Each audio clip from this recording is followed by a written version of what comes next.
Hey guys, it's Baby Bat. Welcome back to the channel. If you're new here, hi, hello. Hope you're all having a great morning, great day, great afternoon, great evening, great night. Whenever y'all may be watching this, I did not do my makeup for this video. Don't come at me. But we are going to dive into Chapter 3 of Coraline. The next day, the sun shone, and Coraline's mother took her into the nearest large town to buy clothes for school. They dropped her father off at the railway station. He was going into London for the day to see some people. Coraline waved him goodbye. They went to the department store to buy the school clothes. Coraline saw some day-glow green gloves she liked a lot. Her mother refused to buy them for her, preferring instead to buy white socks, navy blue school underpants, 4 gray blouses, and a dark gray shirt.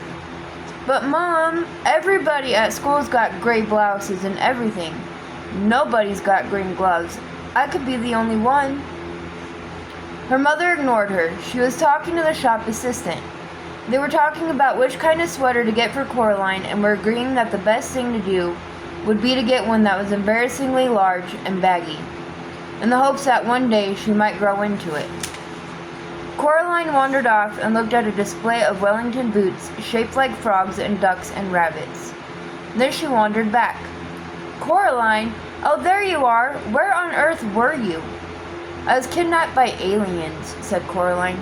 They came down from outer space with ray guns, but I fooled them by wearing a wig and laughing in a foreign accent, and I escaped. Yes, dear. Now I think you could do with some more hair clips, don't you? No. Well, let's say half a dozen to be on the safe side, said her mother. Coraline didn't say anything.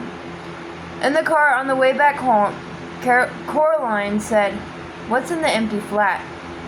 I don't know. Nothing, I expect. It probably looks like our flat before we moved in. Empty rooms. Do you think you could get into it from our flat? Not unless you can walk through bricks, dear. Oh. They got home around lunchtime. The sun was shining, although the day was cold. Coraline's mother looked in the fridge and found a sad little tomato and a piece of cheese with green stuff growing on it. There was only a crust in the bread bin.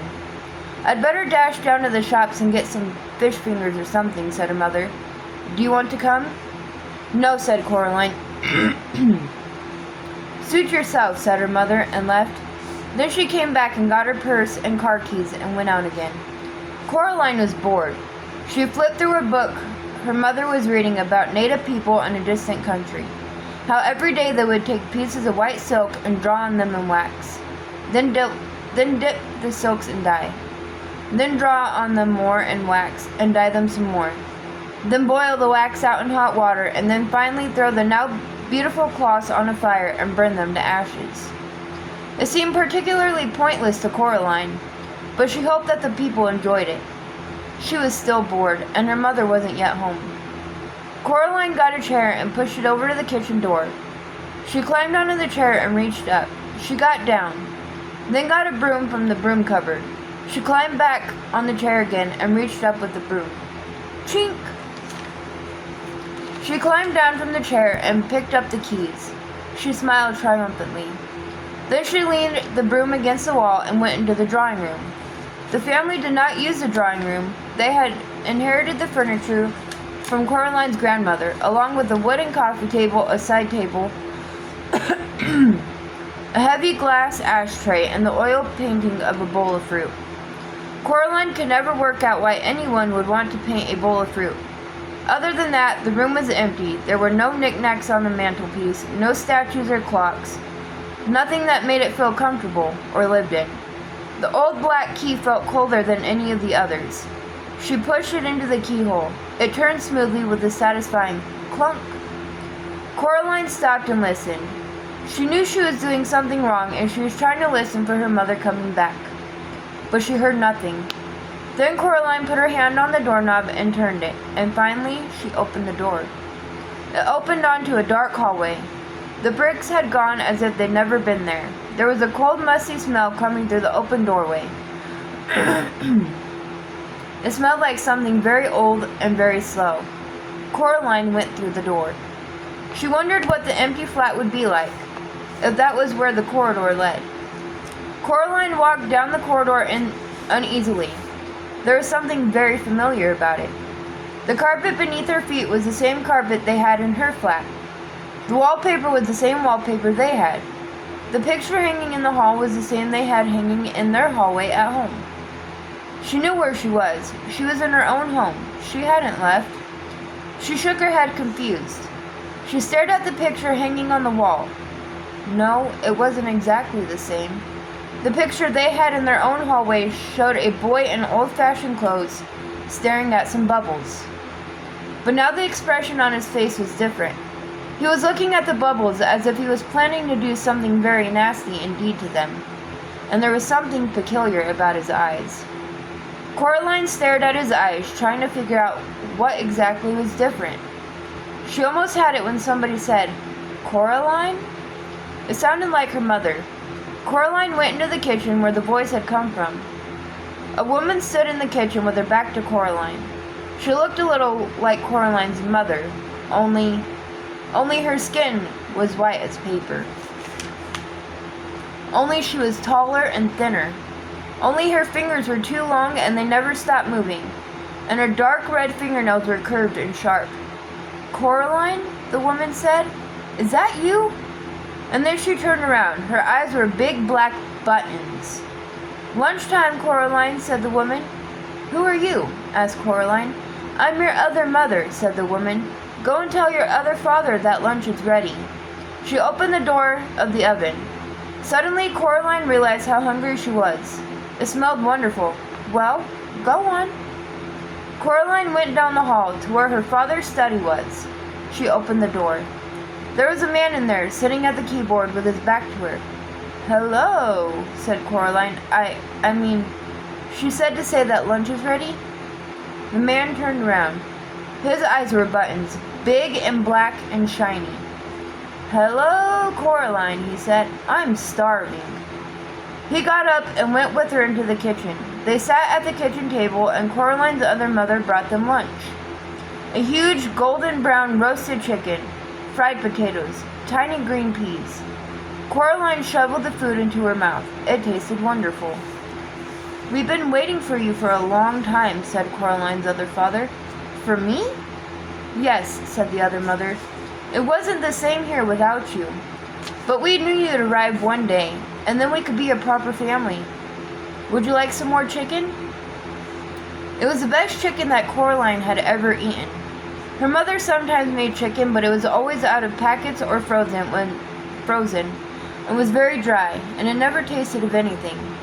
When Coraline's father cooked chicken, he bought real chicken, but he did strange things to it, like stowing it in wine, or stuffing it with prunes, or baking it in pastry, and Coraline would always refuse to touch it on principle. She took some more chicken. "I didn't know I had another mother," said Coraline cautiously. "Of course you do.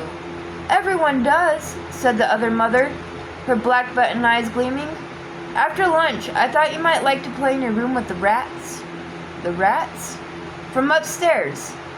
Coraline had never seen a rat, except on television. She was quite looking forward to it. This was turning out to be a very interesting day after all. After lunch, her other parents did the washing up, and Coraline went down the hall to her other bedroom. It was different from her bedroom at home. For a start, it was painted in an off-putting shade of green and a peculiar shade of pink. Coraline decided that she wouldn't want to have to sleep in there, but that the color scheme was an awful lot more interesting than her own bedroom. There were all sorts of remarkable things in there she'd never seen before. Wind-up angels that fluttered around the bedroom like startled sparrows. Books with pictures that writhed and crawled and shimmered. Little dinosaur skulls that chattered their teeth as she passed. A whole toy box filled with wonderful toys. "This is more like it," thought Coraline. She looked out of the window. Outside, the view was the same one she saw from her own bedroom. Trees, fields, and beyond them, on the horizon, distant purple hills. Something black scurried across the floor and vanished under the bed. Coraline got down on her knees and looked under the bed. 50 little red eyes stared back at her. "Hello," said Coraline. "Are you the rats?" They came up from under the bed, blinking their eyes in the light. They had short, soup-black fur, little red eyes, pink paws like tiny hands, and pink hairless tails like long, smooth worms. "Can you talk?" she asked. The largest, blackest of the rats shook its head.